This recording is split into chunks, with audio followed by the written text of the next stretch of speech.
What do you think are today's men struggling with most when it comes to image? Men do have emotions, and there's nothing wrong in expressing themselves. Today, I'm joined by Ven Krishnamoorthy, the founder and chief brand officer of Elegans, a creative branding agency with a presence in India and the UK. Before you open your mouth, people read you. Your image is your CD. If you build a fake image or a fake brand, and if you pretend to be somebody else, only ends up in failure. How to build authentic image and not fall into the trap of being just performative. You do not have to spend a lot of money. All you need to do is just think who you are, where you are, how you are, what you are, and why you are. And this one is especially for the young men out there. A good fabric and a good fit, that's always a winner. If it doesn't fit, it doesn't stick. So if you go for a timeless classic piece of outfit, that's going to be there forever. Do not copy from anyone else, because that's not going to be you. Trust and respect. Either they make the show or they break the show. Style is not permanent. It evolves, it changes, and it also depends on what stage or what mindset you are in your current phase of life. Image is a combination of your body, your mind, and your energy. It's about expression. It's not about just impression. Which is about breaking the myth around the image, which is sometimes just understood as appearance.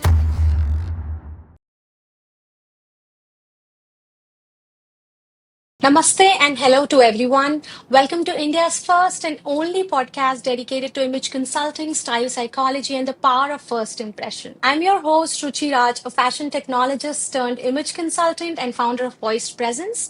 In this space, we don't just talk fashion, we explore identity, presence, and the art of intentional dressing.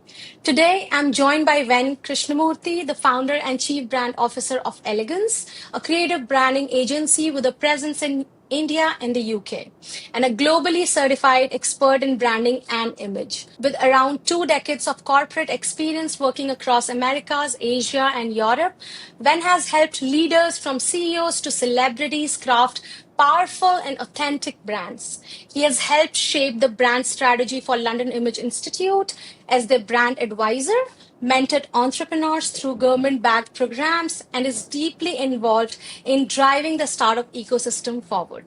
He works with global businesses across sectors, shaping and elevating brands to help them stand out and thrive. In today's episode, we have the opportunity to explore the very less spoken topic, that is the key to building a powerful male image and how to master their overall presence. And to start with, I have my first question to Ven, and that is a bit about you and your journey. So, over to you, Ven, that you have spent over 2 decades helping powerful people, from CEOs to celebrities, shape how the world sees them. But before you were the expert, what first drew you towards the world of image and branding? Was there a personal turning point or a story that sparked this journey? Anything that you would love to share with the audience of how your journey towards this started? Sure. At the outset, thanks for having me. And this is wonderful to have a channel for image consulting. So that's really well done. We are humbled to have you, Thank you. honestly. Yeah, thank you. Uh, my journey started. I mean, I think you gave an introduction. There's about 2 years of 2 decades of corporate experience, and many years ago. I think if I recall, it was back in 2010 or 2011. I was in Italy for a work trip, and then I was overhearing a conversation. Of course, you could call it as eavesdropping as well. Overhearing a conversation in a cafeteria. I was just having my lunch, and then there were a couple of guys sitting behind me, and they were chatting about work appraisals and bonus promotion and so on and so forth. And then they were talking about we're doing a lot of work here at the office. We deliver this, that, but what's going to be our future? And that was a trigger for me, right? And then that made me question myself, how do people value and recognize your work or efforts? And that was the fundamental question. That's how it all started. Then I looked at it, and then they said there's something some people must be doing right, which works in their favor. And of course, there's a possibility that one particular individual is not good at all, then if you say, for example, if you take an organization of say 3,000 employees, if you say 1,500 are no good, so you still have a 1,500 people. Is everybody True. getting promoted, right? There are people who are in the ladder, they must learn a lot and things like that. However, if you look at the promotions or the pay raises and whatnot, it's all to about 10%, 15%, what comes into the bell curve and all those malarkey. And that made me wonder. So, of course, people who work hard, they get recognized, right? What about other people who work hard? I mean, are they recognized? What else can be done? And that was the triggering or the starting point for me. And then I started to look outside, find more answers for that. And I took it to books, articles, spoke with people. And one thing that came to light for me was more on what's the image that you're projecting, right? How are you being perceived? You could be hardworking, you could have the most amazing talent, but does the world see that? How do you present yourself? How is your talent being presented? How is your hard work being presented? Maybe you're really good in doing the work, but you may not be so good in presenting that to the world. And that was the starting point. And then I equipped myself with a lot of technical skill set. I did some courses, and at that point of time, I was in Europe, and then I moved to the US, and I did quite a lot of things to equip myself. And I thought that might be my calling, and I wanted to do something, and I wanted to go and see how to build an image, or what we call today is personal brand. How do you do that? What could come out of it? And then what is my brand? What is my image? Where do I stand right now? Who am I? Right? You look inward within yourself to find who you are, where you are, how you are, what you are, and why you are. Right? And then, of course, as you mentioned, I did my image consulting as well. And if I have to sum up, everyone has an image. Only very few people build and control it. We are not Yeah. aware of what we have, right? So understanding who you are is going to be the fundamental aspect of it. And Mhm. that's how my journey started. And then when I moved back to India, I started a company called Elegans. Now we are a fully integrated creative branding agency, but when I started 10 years ago, it was primarily personal branding. So my intent initially when I started was to help individuals express themselves in the best possible way and stand out and beat the noisy world. Mhm. That's I would say that's a very it's a journey of awareness too. Whatever it takes to be aware about yourself, as you right. I think I really resonate with that point of we all have that image, but do we know how to control it, or do we know how to express it the way Absolutely. in the expected way of our inner self? So I think it's again that amalgamation of your internal and your external presentation, and then understanding that you're fully aware of what you are. So it was if I want to reiterate, it's more like a question that you had to yourself, of course, with the conversation that initiated it, and then a question to yourself and the journey of finding that answer, and of course that built that journey towards helping others too, right? That's true, and I must confess, right? I'm not. I wouldn't say that I was very a genius person to figure out these things. I wanted to do something myself, and I wanted to come out of the corporate world. I want to do something on my own, and I didn't know what to do. And Hmm. I was just trying to figure out. I had an open mind, and this one, I must say that I stumbled upon this by accident, and I actually loved what it was. When I started learning more about it, it's very fascinating. And then it's Yeah. more fascinating to see it's not only today's world. You go back 100 years, 200 years ago, right? They may not have named it as an image or a personal brand, but everybody maintained it really well. So that's fascinating. I mean, if you read any history book, if you read biographies, you would see those things. Yeah. So I'm Yeah. quite passionate about it. True. That's uh just coming to this point. So we had our previous podcast, which was on personal branding with Priyanka Kumar.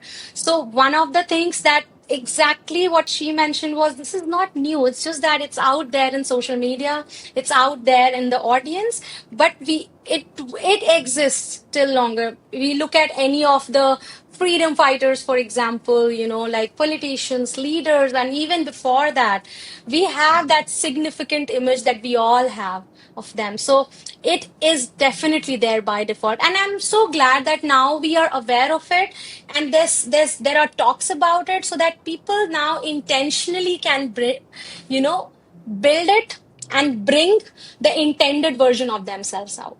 So that's something which is I would say which is a very uh, good progression that's happening. But I do agree that there's so much of noise as well, which sometimes, you know not mislead but maybe deviate for some time, person who is trying to explore. So the whole idea, I would say, of having such talks is to bring back to the direction that you need to go, and at least be of little help if we can to everyone who wants to be in this journey of building that image for themselves. So yeah, I think thank you so much for sharing your story, and I think it's very relatable to some extent, and also very inspiring of how back at that time when things were not available too much out there in the market, going into that journey and exploring it and finding it and having a presence which you are right now is really something which is very inspiring. So maybe we can move ahead. Yeah, sorry, you were saying. No, I just wanted to say that. I mean, though we have not named it back in the days, it was only possible because people stayed authentic to who they are or who they were, Yeah, correct? So if you build a fake image or a fake brand, and if you pretend to be somebody else, if you try to impress people, it only ends up in failure, right? That's an important factor to think that it's about expression. It's not about just impression, right? I impression. mean, Yeah, I could just make an impression, but does that last longer? Probably not. But whereas if I express myself, then that has a long lasting image more than just an impression. yeah. And I think more consistent too. Oh, If you're absolutely, authentic, you're consistency. consistent. Yes. Yeah. Yeah, definitely. We'll talk more about it because this is something which I am very excited to talk to you about, that how to build authentic image and not fall into the trap of being just performative or something that you're just wearing. So we'll go into that later. But for now, I have one more question, which is again progression of the previous one. That in your experience, how do you define a powerful image today? I mean, as per your experience in past, present, and everything that you see around, what's your point of view towards it? Like a powerful male image in today's world. Maybe in one sentence, if you would like to define, or something like that. Powerful male image. I mean, historically, male image. I mean, particularly, I'm talking about male because that's the topic that we're discussing today. Male image historically has been identified with masculinity, dominance, power, being stoic, right? I mean, you resist to express yourself, your emotions. It's all about power, wealth, status, dominance, all those things. And today's image, it's more about your presence and substance more than anything. And I think that's the beginning of the new world we are in, and it has evolved significantly from the previous times. Yeah, yeah, and I think, yeah, very rightly said that when you were saying, I was just thinking through things for coming examples in my mind, that how initially it was all about being firm, a man needs to be firm, standing by, and that masculine power and things. But now it is being shifted to being expressive too. We see now a lot of expression coming out. So yes, substance, expression, authenticity. I think one of the points that you mentioned is so much more relevant now, which is need of the hour, and I think it's really important too for even male to be expressive and uh, be have that opportunity to explore themselves and be their authentic selves rather than putting up something which maybe they are not at some times, right? So but having said that, what do you think? I mean, the of course the perception of masculinity and presence evolved over the years, right? And we do accept that, and we are talking about that.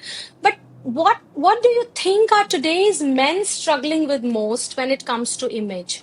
Uh, you know, any challenges like physical, mental, emotional. What kind of challenges have you observed in men who are just struggling with in today's world with this Yeah, evolution, of course. sure. Uh, Before we get to this, I just wanted to add another point about the male image, right? What is happening right now, which is a positive thing, which hasn't happened historically, is embracing vulnerability, right? How vulnerable you are is should be part of a male image, right? I mean, you shouldn't, or one person, anyone shouldn't resist in expressing their emotions, how they feel, because that leads to a lot of issues. And then if you talk to any psychologist today, they all keep talking about, men do have emotions, and there's nothing wrong in expressing themselves, right? Along with the dominance and everything, resisting, I think we were talking about being stoic. I think now embracing vulnerability is another aspect of it as well, right? And then where do we struggle right now is what's the image? We always associate image with the visual aspect of it, right? It's not just the visual side of you. Of course, it matters. How you look, how you present yourself, what outfits you wear is absolutely important. But we need to go deeper to understand what image is. Image is a combination of your body, your mind, and your energy, right? And if I wear an expensive suit, wearing it, but if I have a shaky soul, right? Even sharp suits cannot hide my shaky soul. Then my visual side of things is taken care of, but mind and energy is not aligned. Yeah. And if I have a solid mind, when I say solid, what I mean by that is clarity in thoughts, ability to articulate. But if I don't have the confidence in exuding that, that means my energy is not matching. Imagine that if I sit here just leaning back and just going a flat monotone, that kills the entire vibe of what we're doing right now, isn't it? So, Yeah. your body, your mind, and your energy should be aligned, and that combination together gives you an image. And for your energy, we talk about being calm. Being aggressive can be or could have been associated to male power, male image back in the days. Now, Yeah. confidence, being calm, controlling your thoughts, culturally attuned, embracing vulnerability, all those things play a major role in how you bring in your energy. And then when it comes to your mind, I think we talked about substance as well. So, how much do you learn on a daily basis? And I mean, again, this is going back within yourself to understand who you are, what you want to be, and then of course your the body, which we call it as the visual impact that you create, because Yeah. your visually what you wear is the door to your inner world, right? And some people, we might be fooled by looking at the outer world. It looks fabulous. When you talk to the person, you're Yeah. very disappointed. In some instances, it's the opposite. When you get to know a person, you feel, wow, what such a wonderful person. But you wouldn't have taken that first step to go and approach and talk to that person, right? So all these three elements should be aligned, and that would give any individual a perfect image. Now, the issues that we are struggling with is, we always say that visual aspect of an image or how you look doesn't matter, because they keep giving an example of, Mark Zuckerberg wears whatever he wears, and then we talk about Steve Jobs, and then we give so many other examples, right? When I become Steve Jobs, if anybody becomes Mark Zuckerberg, they have already given their substance, they have made their presence, right? And even in that case, if you know Steve Jobs, he used to wear a specific brand, and it's really well done. I mean, as image consultant, you know this. I mean, Yeah. fit matters a lot, right? Yes. Fit is everything. If it doesn't fit, it doesn't stick, right? True. Yeah. So you cannot give that image or that look that you want to project. So that plays a major role. And people struggle that, hey, I have substance. Yes, you do have substance, but before you open your mouth, people read you. Your image is your CV, right? Again, image is a combination of those three. Even if one doesn't work that much, it's going to give a shaky impression for them, which we don't want. So that's one area where I feel men today struggle. Another one is the social media pressure as well. There's a lot of content ongoing about style, fashion, grooming, and the important aspect to understand is, you don't buy or you don't adjust your feet to fit into a shoe, right? You buy a shoe that fits into your feet. So don't buy everything that's available. Just think through who you are, what you like. And if you look 50 years ago, 60 years ago, people do not step out. I mean, we were talking about men here. They don't step out without wearing a suit. In today's world, it's very common for people to wear whatever that's comfortable, right? So we have come way far in terms of understanding who people are, what they are comfortable with, what they want to do. That's absolutely fine. As long as you understand what you want and how you Yeah. control it, right? I mean, so that's another area as well. And then the social media content that throws in a lot of things, and people assume that in order to look good, you need to spend a lot of money. Yeah.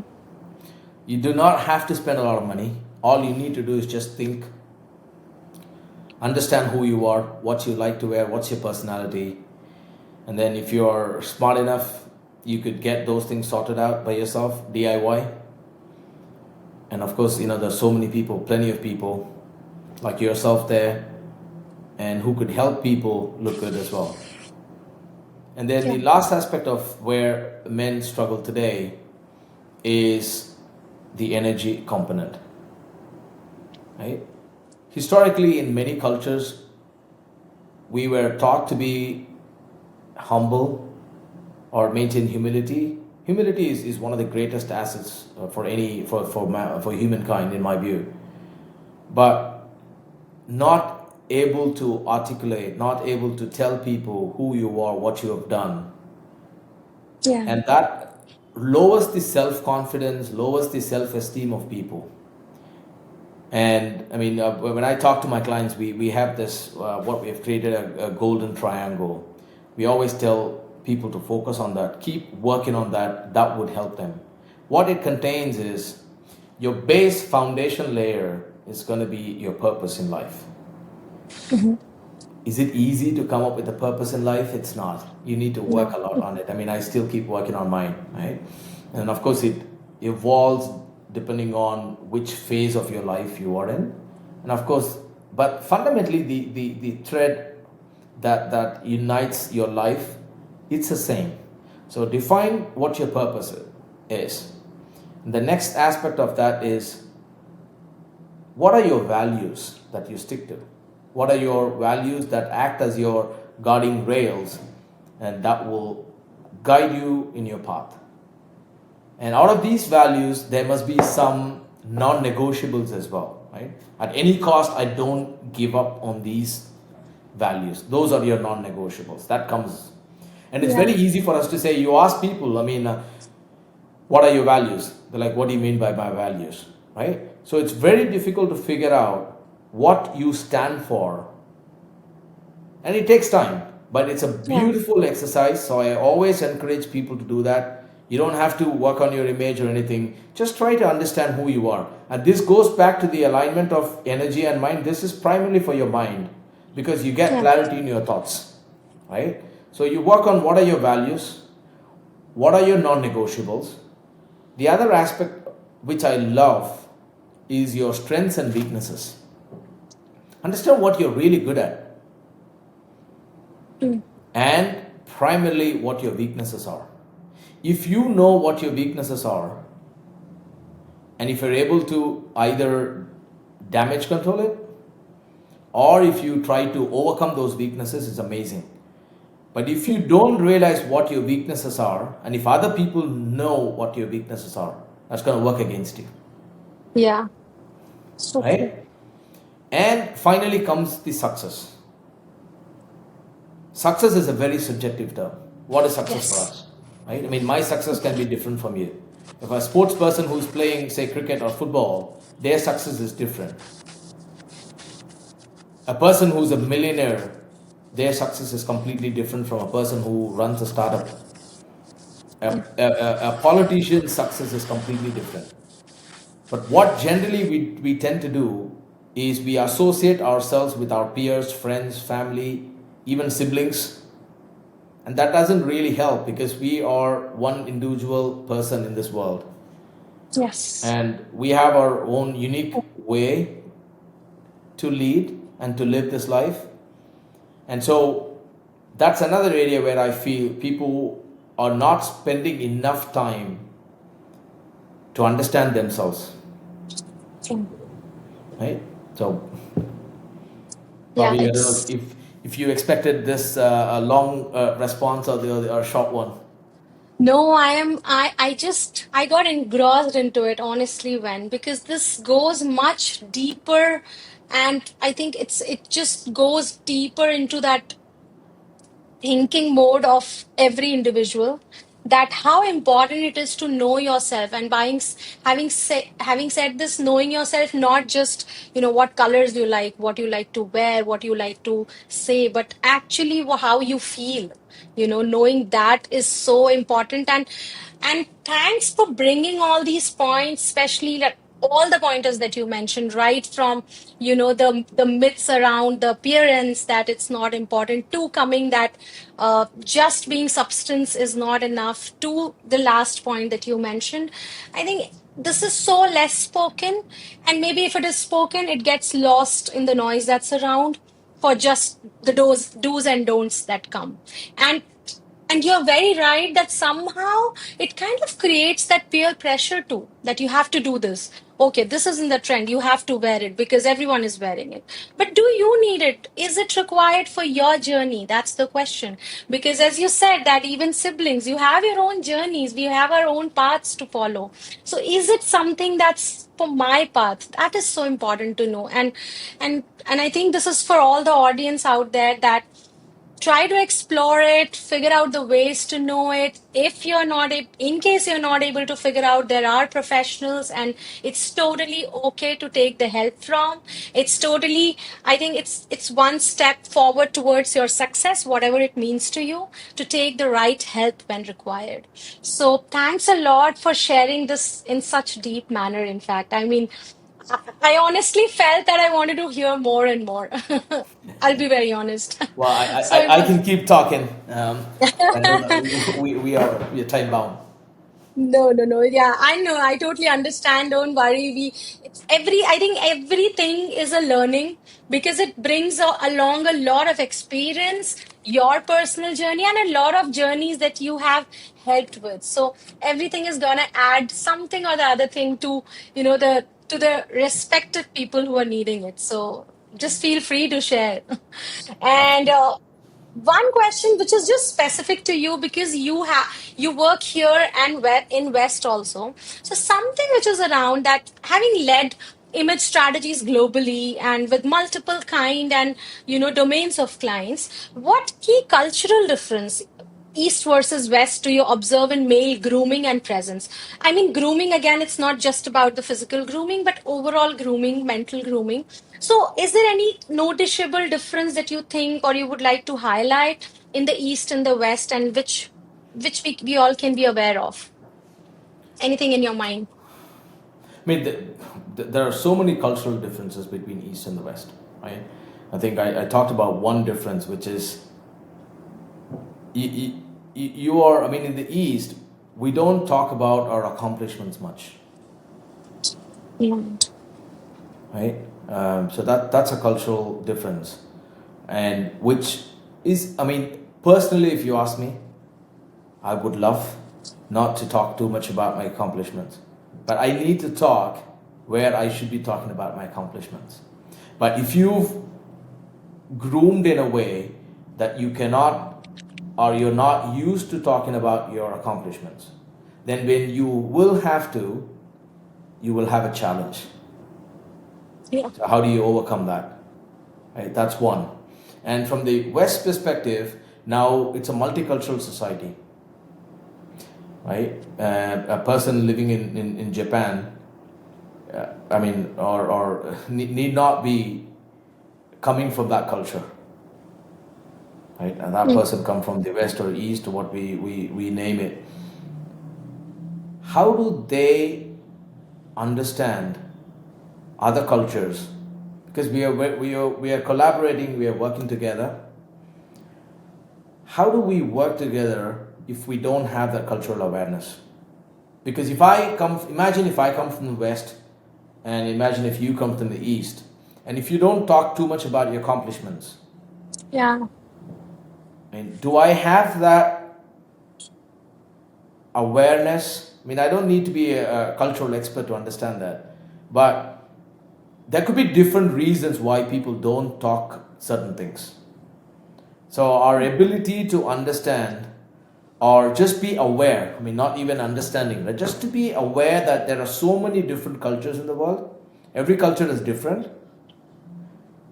And so I would always suggest people to go one level deeper when you have any conversation with anybody, to see what are the barriers or the showstoppers that's stopping one individual from being themselves. Maybe they are aware. Maybe language is a barrier. Maybe the level of the energy or the confidence they bring in when they talk, because they didn't grow up in that sort of an environment, Yeah. right? So we generally see that with great leaders. They take everybody along with them and walk, right? So culturally, we need to be aware. I mean, this applies to both east, west, north, south, whatever that regions are. And the ability to understand, at the end of the day, there is a human potential. Yeah. How do you unlock that potential without hurting somebody, or in the process of motivating somebody so that they give you their best? That's what we call it as, I mean, we use these fancy words today like unlocking potential and all these things, but it's true in a way, right? You, I mean, if you peel the onion, end of the entire the discussion is just two individuals or group of individuals talking, Yeah. right? They have different values. I mean, if you recall the golden triangle we talked about, Mm. right from their purpose to success can be different. They express Yes. that in different ways. Do we have the ability to understand those things and keep aside the differences, or find different ways to work? For example, if we talk to a child, we talk that in a different way. We talk to a child in a Mm. different way, right? And if you talk to a teenager about the same topic, you would use different words. Yes. You True. talk to your parents, you use different words. You talk to your friends. It's different words. The subject, the Right. topic, the information that you want to communicate can be the same. So Yes. that's one thing I would always say is just be aware of who you're talking with, where they come from. Don't Mhm. assume that somebody is expected to know this. Yeah. So right. So when I hear all this, can we say that I think it's one of the important things to be socially appropriate because And this culturally. is socially and culturally appropriate because in image also we talk about the three dimensions that we have, the internal, external, and the social appropriateness. So we can say that this is one of the dimensions of the overall image of being aware and respectful about the social and cultural appropriateness. And it takes time, honestly. It takes time. It's a practice, it's a lifestyle. But we can start. The good news is we can start anytime we want into this journey. And it's one of the aspects of the overall image. So we should definitely cater that. And I think that's the beautiful examples that you mentioned about all the sides of it really makes it easy to understand and uh, prove this point of how important it is to be culturally and socially Yeah. respectable and appropriate at the same point. So yeah, I think this answers a lot of my follow-up questions. But anyway, I'll go into further, which is about breaking the myth around the image and a image which is sometimes just understood as appearance. So, and I think you already answered this question of mine that there's a lot of noise around men's fashion and grooming, and what, in your view, is missing from this narrative. And then I think you already answered about the three, your golden triangle and how important all the three factors are. So of course, I'm not going to ask you to repeat that again. But one follow up to that, there's something which is very deep, and we understand that as image consultants and image experts, that there's a distinction between style and image, right? And why is mastering an image is a game changer for both for men professionally and personally. And style is one of the components of the image, but it's both are different things. So would you like to share some, like, your 2 cents on that the major difference according to you, and which is in a way that is easier for the audience to understand, because all the information that we have is somehow just related to style or the appearance and what we were talking about. So anything that you would like to add on this, like major difference? Sure. Style, what we call, it's going to help you build your visual strategic asset, right? So how you look is your strategic asset visually. That's going to be help you. Now, is it going to build your asset or is it going to break your asset? Depends on various factors, right? Before getting into that, think about this. We must have seen it at home with family, friends. I mean, I've seen that in my own family as well. When my kids were very little, they loved to wear my jackets. They want to style just like me, Mhm. right? And I'm just a well built, big guy. And if my daughter or my son, they throw my jacket on them, it looks cute, right? Because they wanna style like me. But is that is that them really what they're showing? They want to be Right. me, right? It's fun just because it's kids. We appreciate it, and then we even like them doing these things. But they have that energy. They don't have the body or the mind to go with it, Mm. right? So think about the same thing. Anybody, if I believe in certain things, who am I? What do I like? What's my real personality? Again, this is looking inward to understand who am I, what do I like, and that should reflect in my style. Right? Being an image consultant, there are a lot of styles. We talk about classic, elegant, classic, and then we talk about sporty, and all those things. Each and every individual is associated themselves with a certain style and a personality. That's why we always say that do not copy from anyone else, because that's Yeah. not going to be you. And if you look at least celebrities, they own a specific style, and Yes. they represent themselves. A classic example is Ranveer Singh in India, right? He Yeah. has a style. Mm. I can't be walking on the street with like Ranveer because it's not me. But Mm. he can pull it off really well. Those bold choices that he wears, it looks amazing on him because that's the personality that he carries. Right? True. That's one. The other aspect of it is that we focus more on style, and we say style means expensive clothing, And fashion. Just of fashion. course, and fashion. All big labels, big brands, and all those things. And fashion is a very loosely used term as well, right? Yes.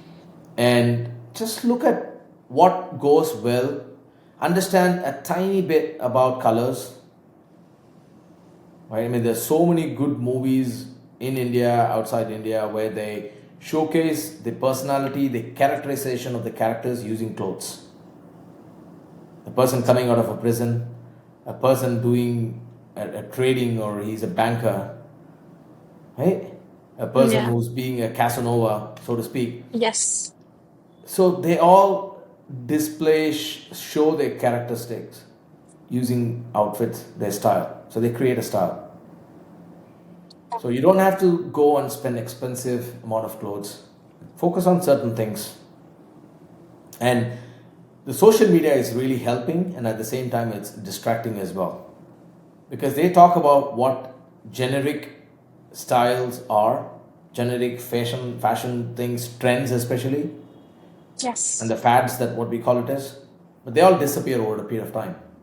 But whereas if Yeah. you go for a timeless classic piece of outfit that helps you style, that's going to be there forever. So focus on who you are, what's your personality, what you want to do, and let your style resonate your mind and energy. And of course, when we talk about style, people don't talk about grooming. Grooming is Yeah. part of styling as well, in my viewpoint. Right? You can wear a most expensive suit, but if your nails are not trimmed, so Yeah. that's a killer. True.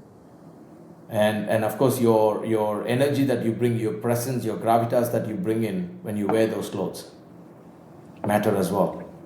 So I mean, I think I might be repeating this, but it's very important to say, I think you used the right word as well there earlier, that amalgamation of your mind, body, and your energy should be aligned, and it should give the best expression of who you are as an individual.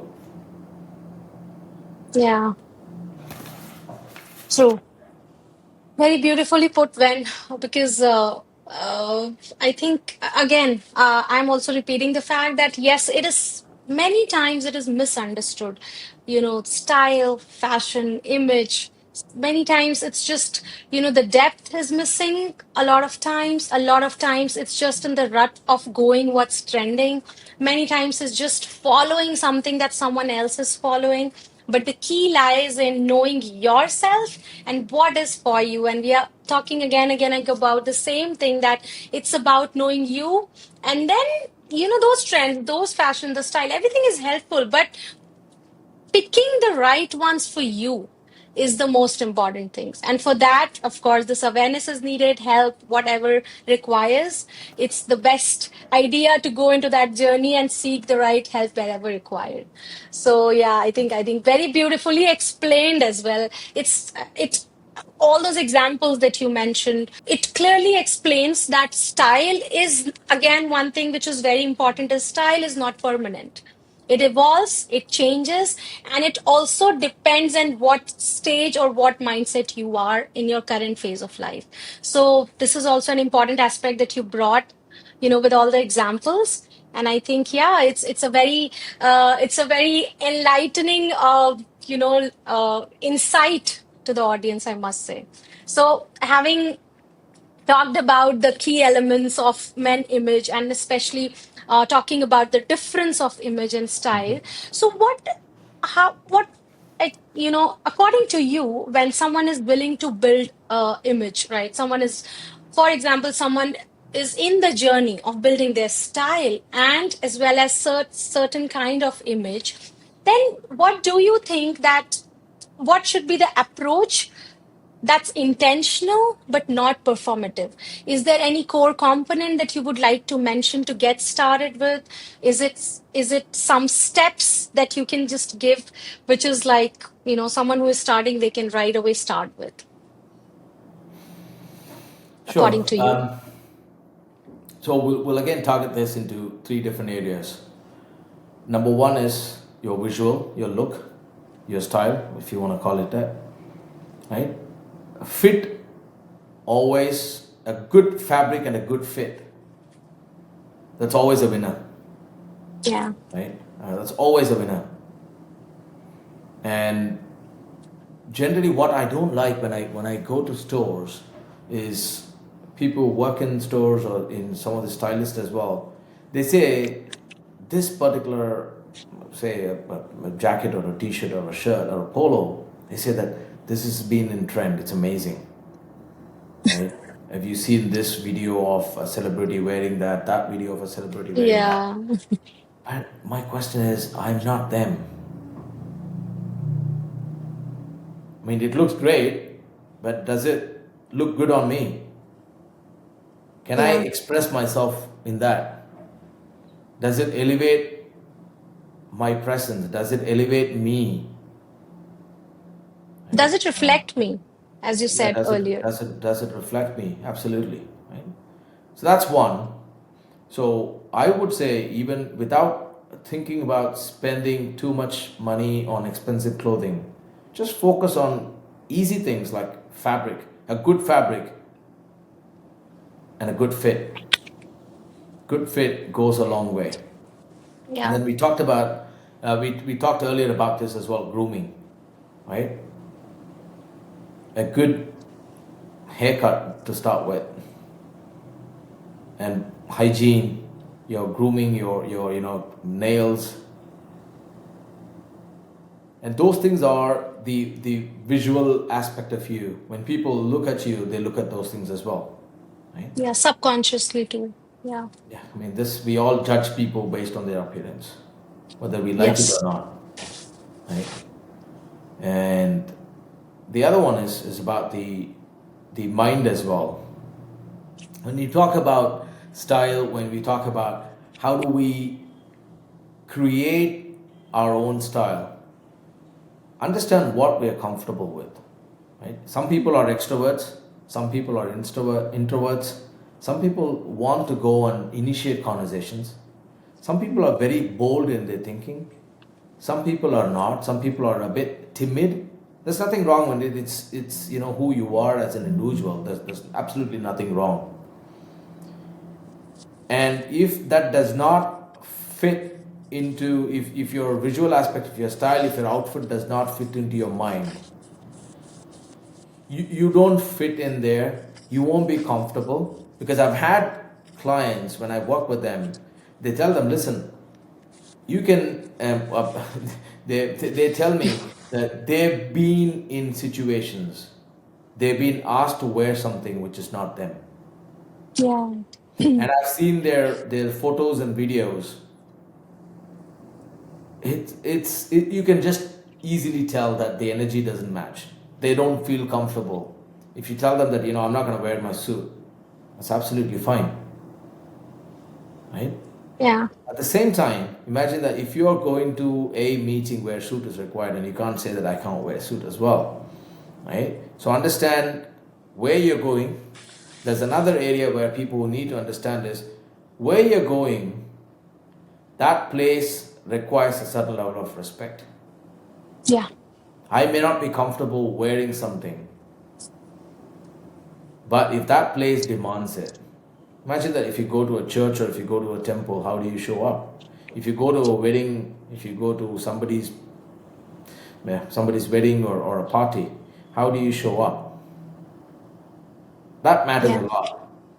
But is that you? Is that the expression of you is the key? Yeah. All right. No, I think yeah, that's very to the point, and very it again I would say caters all the three dimensions that we always talk is Yeah. social. I mean, being respectable about all the elements, and then combining all to have that right balance of your true self. So Okay. but there's one more thing which is very important, that these days everything is becoming a lot more, virtual, a lot more hybrid, a lot more. So the so it's not only just important to be have the presence in person, physical, or when you're there, but it's equally important to have that strong presence virtually, right? Now that has become the need of the hour, and I think that's one of the major shifts, right? That's one of the major evolution that has happened with time, especially after COVID. So could you? So this is one thing which I would love to have your wisdom on, and that can help the audience a lot. Is in this world of virtual meetings, remote leaderships, and social media, and a lot of virtual work that we are doing. What's any like just three simple quick fix you recommend for men?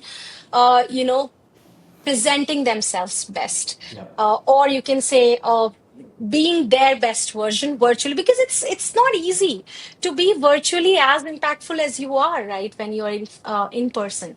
So anything you have in mind which you would love to share with the audience today on this? Sure. The first and foremost, I would say, is to be empathetic, Mhm. right? Because empathy goes a long way. Imagine that you and I are in different cities. We are on a call. We have a few more people on the call as well. You really don't know my environment, my mind state of mind, who's behind me or in front of me, who's behind the screens. Yeah. And if everybody is in the same room, then you can gauge people on various things. Even their level of attention is much more higher. But in today's world, everybody is remote.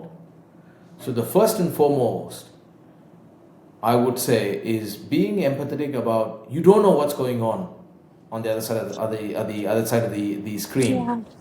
right? Just be cautious of that. Number one. Number two is again, every individual is different. They may or may not be comfortable sharing their thoughts openly, being in a remote conference, if you will. So your presence matters a lot when you show empathy. Yeah. Your clarity of thoughts makes a huge difference. I can ramble here for 20 minutes, and if I don't get to my point, you're going to lose focus. At least in person in room, it's much easier. But if you're Yeah. Yeah. remotely available, you're going to be you're going to be surrounded by a lot of distractions. Yes, it's a So very if strong I point. right, so if I need to be very clear in my thoughts, ability to articulate, clarity of thought in communication is one. And then, of course, the confidence as well, right? What level of confidence do I have when I share certain things? Because I mean, we talked about this earlier about the previous era of masculinity, being just dominant, not letting anybody. That is not going to work in today's world, and I'm glad to see it's evolving. A lot of people are changing, and when we are working in a remote setup, being a great listener is another one. Yeah. Just because I'm unmuted, just because you're muted, doesn't mean I can just ramble forever, So true. right? It's So I'd say those are the important aspects. Yeah, those are very Especially the empathy point that you mentioned, I think it really brings us back to think to the core of humanity on the humanity level. That that is so true. That because when you meet someone in person, at least you can figure out certain things.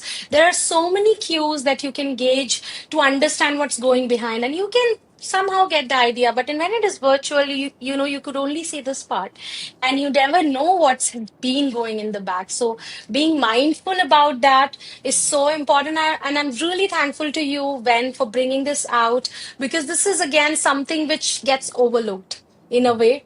We sometimes we want to be that, but maybe in the rush hour, in the rush of time, in the rush of meeting, we somehow miss to, have this mindfulness along. But having this as a practice in our life and making it like a norm in our, because since virtual meetings have become a norm, inculcating it in the lifestyle can definitely help us be one step better than before.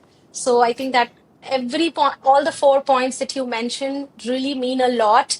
And it ultimately brings to the holistic approach of having an impactful presence, because there's one lesson that I learned at Harvard, and that was very impactful to me, was if there's no trust, when there's no trust, there's nothing. And name anything. So we had this exercise where we were talking about that. Just imagine a place where there's no trust, then what all things can't be done. So without trust, when we drill down, there was nothing. Without trust, there's no success, there's no love, there's no expression. So, and trust comes with empathy.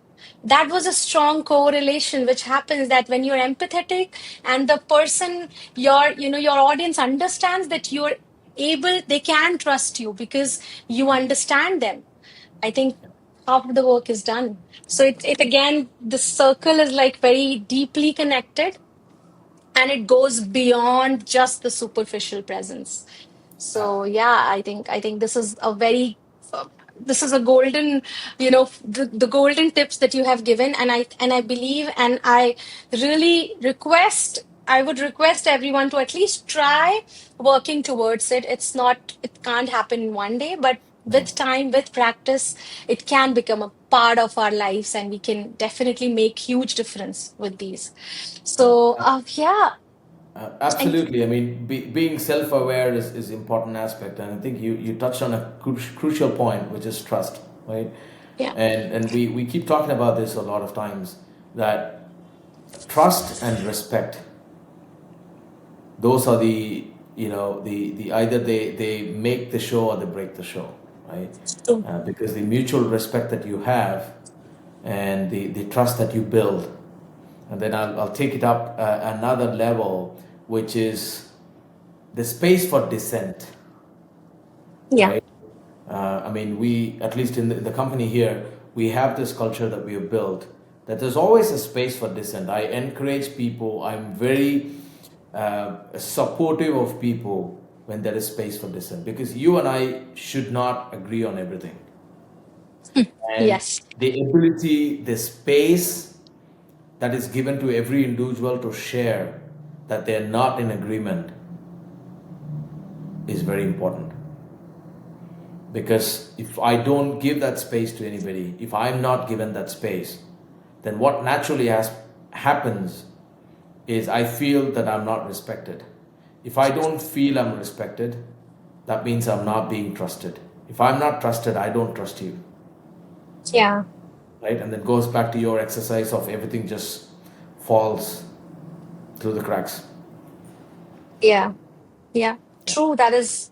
And I think again, I would just like to reiterate that it's also, and empathy plays an important role. That even if it is a dissentment and people are not agreeing, but you're empathetic enough to understand their point of view and why they are coming up with this, that ultimately leads to all the things in the right place, right? Correct. So it just drills down to one important element, that is empathy, and that brings in trust, that brings in respect, that brings in all the beautiful collaborations that we do on all the levels, personal and professional. So yeah, I think we, it's the conversation is with you is Definitely something which, I am getting deviated into going deeper and deeper when I think these limited hours are not enough to gauge and learn everything. Your wisdom, especially on this aspect of image, which is so deep and mindful. But still, I would like to get as much as we can. And this one is especially for the young men out there, because everything that we talked about, we understand that it's important, but it takes time, right? It's a journey. And sometimes it's the age also when we understand certain things in our life. So someone very young, like, someone, young men starting their careers, or maybe in the mid level of their careers, or maybe stepping up in their roles, it is highly possible that certain aspects, might be challenging for them to understand. So, what's that one piece of image wisdom you wish they knew, or you would want them to know as a young professional when they are stepping into the world where they need to present themselves? Yeah. Or, I must, sorry. yeah. Or rather, what are those affordable, by affordability I just don't mean the finances, but mentally, emotionally, the affordable image tweaks or suggestion that you think they can apply without needing, without having to go so much deeper, but still get some upgrade, because it's a journey and they can start with. Sure. When you talk about young professionals, right, I think we are in a better place today when compared to 15, 20 years ago. Right? I Yeah. mean, when I went for my first interview, I think this was, I don't know how many years ago, I didn't know how to prepare for an interview. Of course, you know how to prepare for an interview from your subject matter point of view, right? Technically, you could do that. What other things are there? I mean, you need to run to library. You need to go through some books, and what Yes. books to find is another painful aspect. Or you speak with your dad and mom. Probably they would not have gone for an interview in like 30 years or 40 years when I was at the time, right? So it was challenging. In today's world, you go and type interview tips in Instagram, Google, ChatGPT, it spits so much of information. So information overload really helps in a way. So today's young professionals are really fortunate to have that. That's one. And also I feel that today's young people, they don't hide their minds. They're very open. They really do talk about what they like and what they don't, Yeah. right? Individuality, self expression are the strong traits of this generation, which is really nice. I love that. Now, when they want to go and establish themselves in the wild world outside, your individuality, does it matter? Absolutely, it does, right? But how are you being perceived matters a lot, because your image is your influence. You will be able to influence people if you control your image, right? So your image is just directly related to your influence. And also, we talked about three aspects there. Your energy introduces you before you even speak a word, Yeah. right?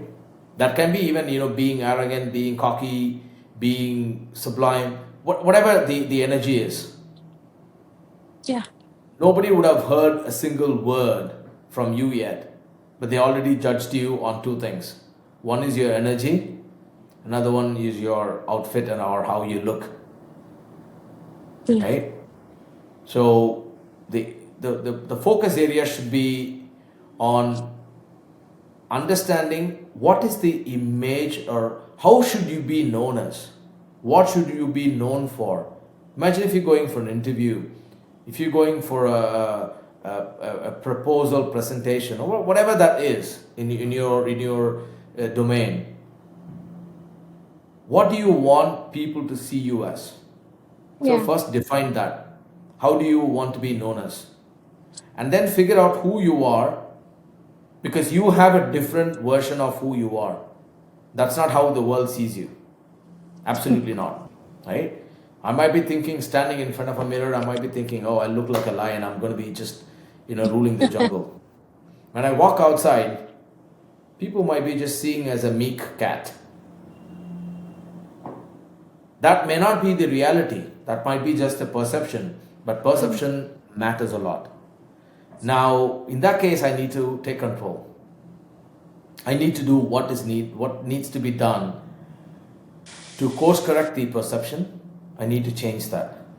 So that's where working inwards matter a lot, because you need to do a lot of research about yourself, understand your strengths, weaknesses, and all those things, and figure out what Yeah. you want to be known as, and then play that, express that in the most appropriate way and the best possible way to express yourself in the right way.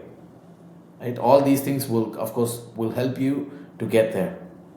So that's going to be very crucial. Yeah. Yes. So yeah, And it's just to add, there should be checks and balances in terms of throughout the time, that how people see you and what you see yourself as, and then always there'll be a delta. How do you work on the delta is, yeah. you spend significant time on that.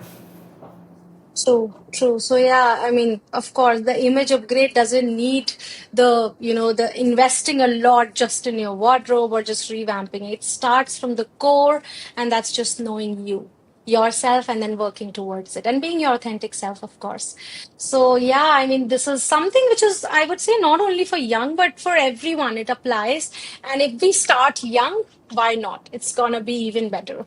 So with this, I think we come to the tail end of the entire conversation. There were so many more questions, Ven, but I think with all the depth that you have answered, all these questions that I asked, I think they answered much more than the questions that I had. So and I would love to now wrap this up with little bit of rapid fire, because honestly, I have been your student at London Image Institute, and we all, as the batch, and we all as colleagues, we know how impactful your presence is when you speak, when you come in front, when you are, explaining certain things. So certain things I would love to know about you, because a person who makes an impact, it's great to have his idea of image for himself. So something for you is one style rule you live by no matter the trend, which is something that just there with you always. Okay. First of all, I should say that you've been very kind with your words. Thank you. And from a style perspective, for me, it's always timeless classic. Right. That's me. Um, I always look, or I mean, I should not say I should. I aim to look classy, and understatement with a certain level of subtleness is what I focus on from a style perspective, and that should, of course, resonate who I am, and my ability to reflect that in my energy and my clothes. So my Yeah. energy and my body should reflect my mind. And it does, trust me. That is something which I can say from a receiver point of view, that it just reflects. So yeah, I think yeah, classic is something which is again a sustainable approach to. I mean, from my point of view, I would say, because the trends come and go, but with the classics, you can always make some tweaks and be up to the trend if you're for. So it's one of the practices that's not just good for your own, but I personally believe that it's even good as a practice for this, the upcoming environment that we are having. So uh, True. totally on with you on that. So the next one for you, that a book or mentor that shaped your thinking on presence or image. Anything that you would want to recommend or share it as an example that was most impactful to you. I mean, I cannot name a single book because there are plenty. Uh, I mean, I like Robert Cialdini's, like, the influence. There's so many books that I love about history, biographies, and self development. So I mean, even there's a I mean, I'm more into branding.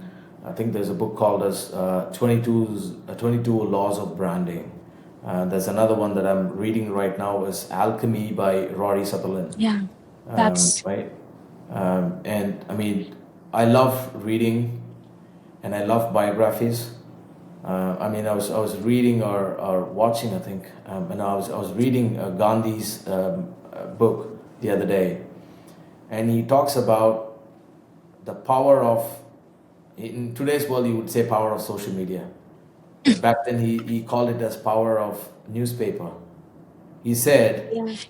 that it is your responsibility to reach the world, whatever that I write, right? I mean, he wrote this what around 100 years ago approximately. And now, why is that relevant today? Is how you communicate, the channels that you use to communicate. Because we both will be talking on YouTube. Via YouTube, YouTube is a channel. But what do we talk on that? It's only a conduit, it's only a channel, right?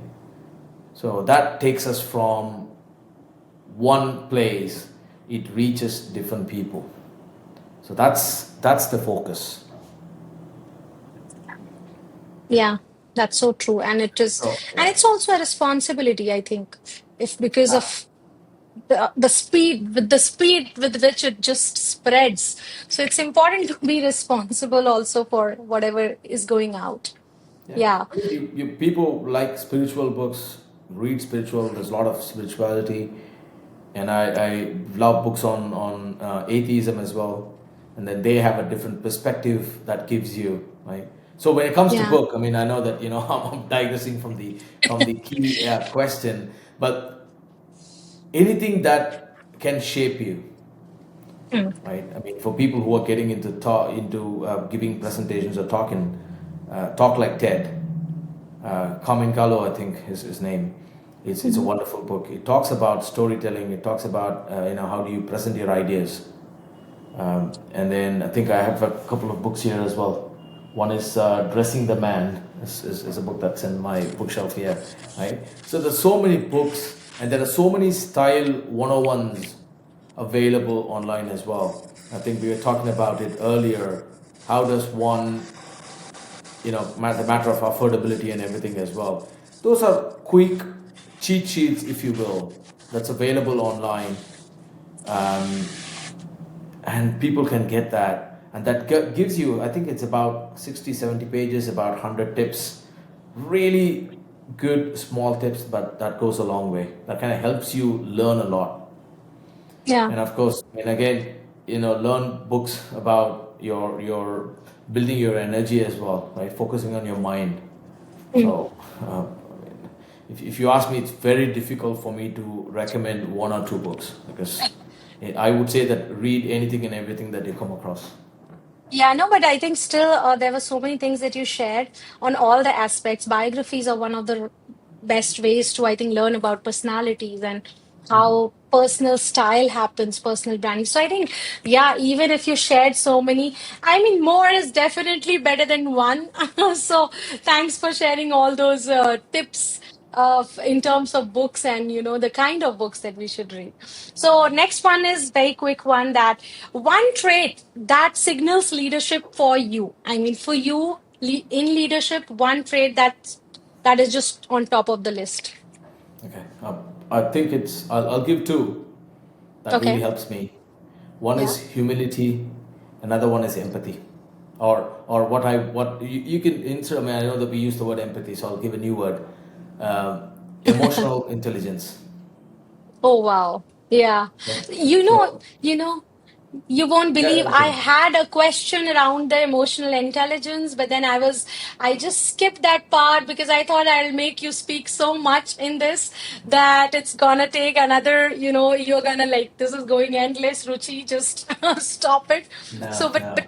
but I mean, I literally bow you for that because those two are, I think, one of the uh, core core elements of not only leadership but again as humans. That's so, and that's take you far. that takes you long way if you have this in a practice. So yeah. Absolutely. And practicing is the most difficult thing when you are a Yeah. leader because you have the authority and power, right?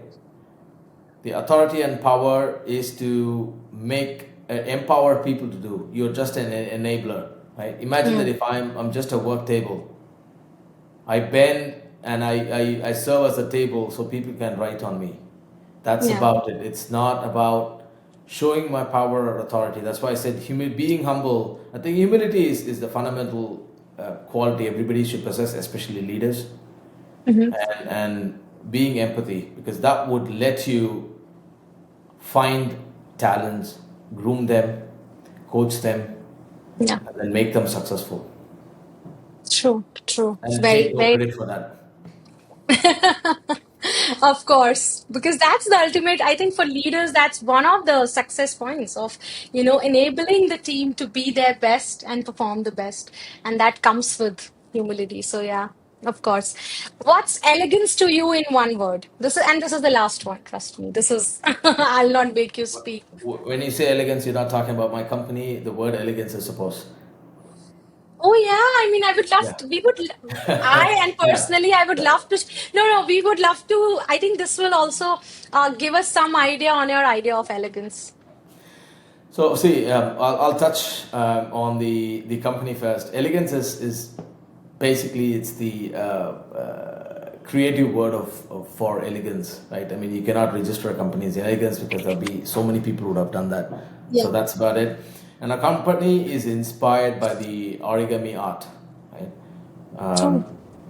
So that's I mean the logo that we have is a pinwheel, and the the reason why we did that is if you know about origami. Origami is a Japanese art, of course.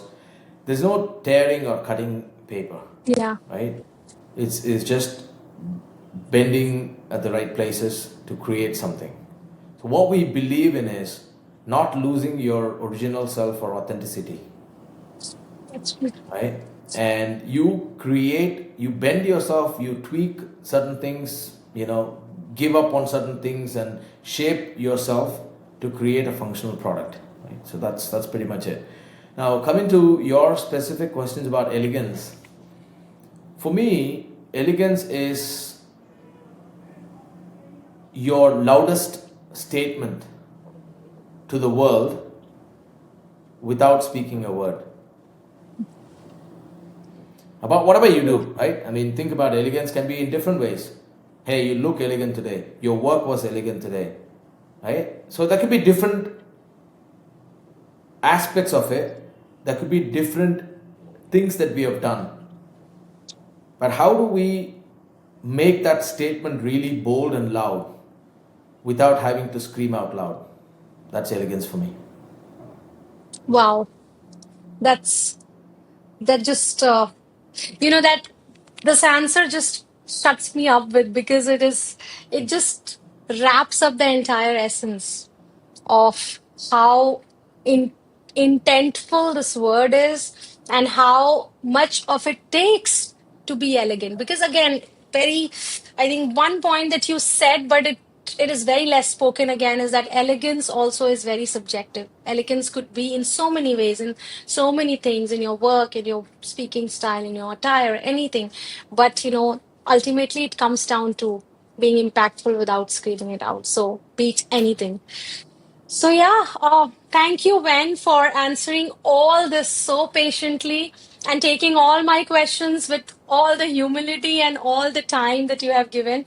I think I'm really thankful because all the advice that you shared and all your genuine thoughts on the men's image, which is again very less spoken but is very important to talk about. I believe and I'm sure it's gonna add a lot of value to the people who need it. I So really thanks hope. again, and I'm sure whoever gets the opportunity to work with Elegance is one of the blessed ones because having such holistic approach in building the brand is definitely something that's gonna bring the best out of the brand itself. So, thank you so much. And yeah, the I will share the episode very soon with you. I'm very excited personally because after having learned from you at London Image Institute, trust me, I always had this in mind that I want to speak to you more to, learn about certain things. And then podcast happened. So this is the best that could have happened. And you, the right timing just made it possible. So thank you. Sure. Thanks for Thank, all the time. yeah, thanks, Ruchi. Thanks for having me. It was a wonderful conversation, and I really hope it helps the audience who will be watching and listening. So, thank you for having me again. Yeah, thank you everyone. And follow us for more such episodes around image, personality, and presence.